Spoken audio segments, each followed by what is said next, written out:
Joining us on This Is Exclusive tonight is Anita Sharon. She was the Wrestling Federation of India president and also the candidate who was directly fighting against Sanjay Singh. Anita जी, बहुत बहुत शुक्रिया Republic TV से बात करने के लिए। सबसे पहले आपसे ये जानना चाहूँगा कि कल आप शाम को जब हमारे रिपब्लिक रिपोर्टर से बात की, आपने एक कॉन्फिडेंस था कि आप ये इलेक्शन जीत पाएंगी, पर आज जो हम देख रहे हैं कि जिस तरह से संजय सिंह इस इलेक्शन में जीते हैं और जिस तरह से उनको बैकिंग मिल रही थी, बृजभूषण को जब हमने ये सवाल किया कि आखिरकार आप ही उनको सपोर्ट कर रहे थे, उन्होंने जवाब देने से इनकार कर दिया है।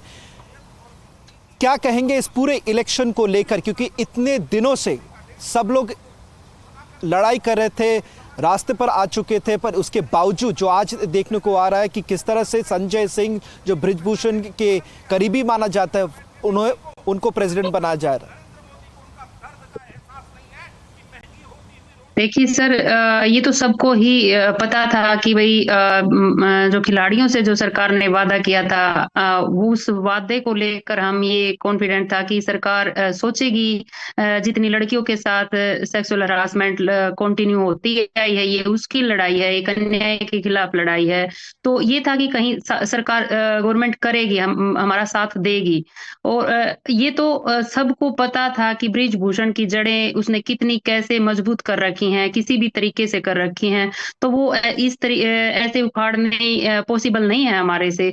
तो ये तो सबको पता ही था। तो ये बड़े दुख की बात है सर आज की भाई ये बस।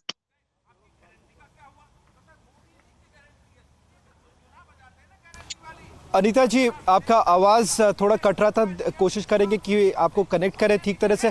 अगर आपको मेरी आवाज़ सुनाई दे रही, थोड़ी देर में मेरे कलीग सिमरन भी आपसे सवाल करेंगी।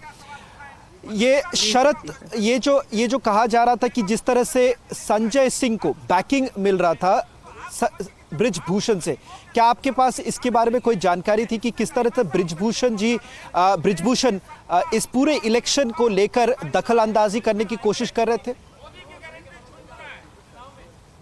दखल अंदाजी क्या सर, वो है ही आदमी। तो आप ये देख लो ना, जीतने के बाद फूल मालाएं उसी के गले में डाली जा रही हैं। तो इसे आप देख ही सकते हो और सबको पता है, सारे देश को पता है कि ये राइट हैंड है और यही बनेगा, बृजभूषण की ही फेडरेशन रहेगी। आप इसको संजय प्रेसिडेंट नहीं बोल सकते, कागजों में चलेगा, लेकिन ये चलानी तो बृजभूषण नहीं है।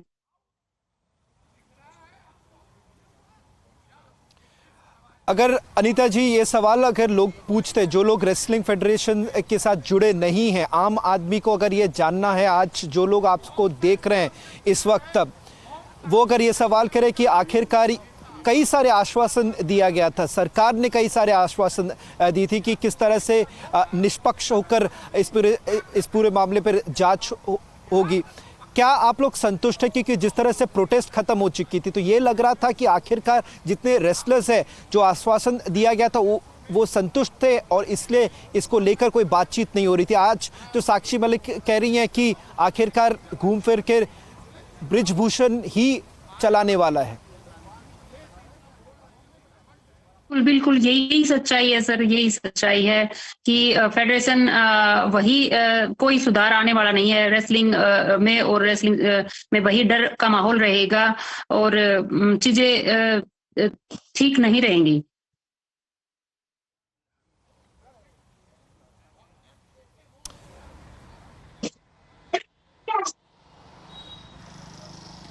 अनीता जी, जिस तरीके से देखा जा रहा है, जब हमने लाइव टीवी पे देखा है, ओलंपिक गोल्ड मेडलिस्ट, देश की रेसलर जिन्होंने लाइव टीवी पे अपना रेजिग्नेशन अनाउंस कर दिया क्योंकि उन्होंने महिला प्रेसिडेंट की मांग की थी, पर देखा हमने कि आप इलेक्ट नहीं हो पाए और संजय सिंह आए हैं। तो आपको लगता है कि इसकी वजह से जो आगे आने वाले रेसलर्स हैं, लड़कियां स्पेशली, उनका मनोबल टूटा है? बहुत बार ये भी बात की गई है कि आगे आने वाली लड़कियों को अब यौन शोषण के लिए तैयार रहना पड़ेगा क्योंकि संजय सिंह की नियुक्ति हो चुकी है WFI प्रेसिडेंट की तरह।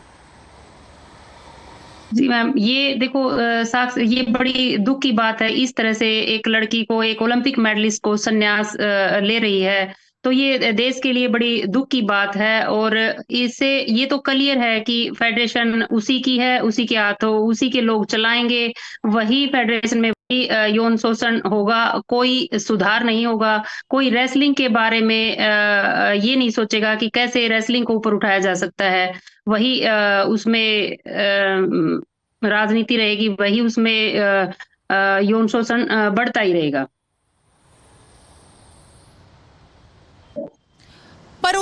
पर उन लड़कियों का क्या जो रेसलिंग में मनोबल बढ़ाना चाहती हैं, और जिस वजह से देखा जाता था इन रेसलर्स को, बजरंग पुनिया, विनेश फोगाट, साक्षी मलिक जैसे रेसलर्स का नाम ले लेके लोग इतनी आगे तक तैयारी करते थे, ट्रेनिंग करते थे। सिर्फ ट्रेनिंग ही नहीं रुकी है, अब ये भी है, आप खुद एक रेसलर रही हैं मैम, सिर्फ ये भी है कि अब उन्होंने रिटायरमेंट अनाउंस कर दी है, नहीं करेंगी वो आगे प्रैक्टिस। तो आपका क्या एक मैसेज जाता है उन लोगों को जो इनसे प्रेरित है, इनकी इंस्पिरेशन है ये लोग, और स्पेशली अब इसी फेडरेशन के ऐसे चीफ पोस्ट को इलेक्ट किया गया है जिसमें इतनी बड़ी कंट्रोवर्सीज थी, जिनके रिलेशन से बहुत ज्यादा फर्क पड़ता है, इलेक्शन इतना कंट्रोवर्शियल हुआ था। मैम देखो, जो इन्होंने देश के लिए किया है, रेसलिंग के लिए किया है, तो ये हमेशा प्रेरणादायक रहेंगे। और जो लड़ाई इन्होंने ब्रिजभूषण के खिलाफ लड़ी है और जो आवाज उठाई है, वो एक छोटी चीज नहीं है, वो अपने आप में बहुत बड़ी बात है। तो इनसे तो प्रेरणा हमेशा लड़कियों को मिलती रहेगी, और जो रेसलर हैं तो ये हमेशा प्रेरणादायक रहेंगे।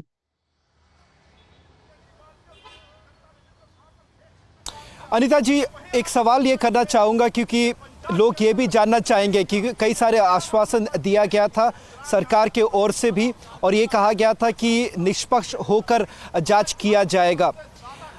अगर संजय सिंह इलेक्शन लड़ते हैं, इससे साफ जाहिर हो जा रहा है कि जिस तरह से ब्रिजभूषण इसमें वो शामिल थे। क्या आप हमारे दर्शकों को बता सकते हैं कि अगर आपको एक फ्री प्लेटफॉर्म नहीं दिया गया है, सही तरीके से लड़ाई करने की वो मौका नहीं दिया गया है, तो किस बात के लिए हम ये कह रहे थे कि बदलाव आने वाला है रेसलिंग फेडरेशन ऑफ इंडिया में? तो सर, ये तो बदलाव तो तभी पॉसिबल था ना कि कोई खिलाड़ी रेसलिंग फेडरेशन में आए, कोई महिला फेडरेशन में आए। तो आप कैसे देख सकते हो बदलाव कैसे आएगा? आप वही फेडरेशन है, वही सारी चीजें हैं, तो बदलाव वो लोग कैसे करेंगे बदलाव? उनको बदलाव से कुछ लेना देना नहीं है। तो ये है कि सेम सिचुएशन रहेगी, कोई चेंज नहीं आने वाला। और तो और तो क्या बताऊं सर मैं। क्योंकि अनीता जी, लोग ये भी सवाल करेंगे कि जिस तरह से आप डटकर लड़ने की कोशिश की आपने, सबसे पहली बात तो वो है, दाद देने वाली बात है।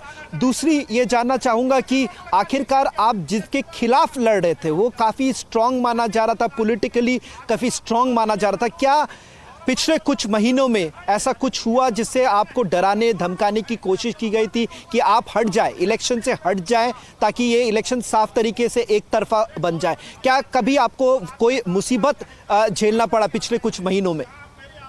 देखिए सर, नहीं, मेरे को ऐसी कोई प्रॉब्लम नहीं आई, और ना ही ऐसी मेरे को कोई धमकी या ऐसा कोई माहौल बना, ऐसा कुछ नहीं है। लेकिन आज थोड़ा सा था कि मैं वहां थी तो कुछ लोग थे जो थोड़ा सा बदतमीजी से, मतलब एक अपना दबदबा, यूं नहीं सोच रहे थे कि भाई एक महिला है अकेली और यहाँ सारे, और वो थोड़ा सा कुछ ज्यादा ही बोल रहे थे। तो ये सब चीजें थी। तो मेरे को उनसे ज्यादा उम्मीद भी नहीं है, क्योंकि वो लोग बस इतना ही उनके दिमाग है और इतना ही वो सब चीजें हैं। अनीता जी, एक आखिरी सवाल करना चाहूंगा। आज हम उस दिन में बात कर रहे हैं जिस दिन हम ये देख रहे हैं कि जिस तरह से साक्षी मलिक, अनीता जी एक आखिरी सवाल मैं करना चाहूंगा। हम लोग उस दिन बात कर रहे हैं अनीता जी जिस दिन हम ये देखते हैं कि देश के आइकन साक्षी मलिक कहती हैं कि वो रेसलिंग में नहीं रहेंगी, रिटायर करना चाहेंगी। ये बहुत दुख की बात है। आप भी एक रेसलर रह चुकी हैं, क्या आप कहना चाहेंगी इस वक्त सरकार को, बाकी रेसलर्स को? आखिरकार ये संघर्ष को आगे कैसे लेके जाएंगे आप?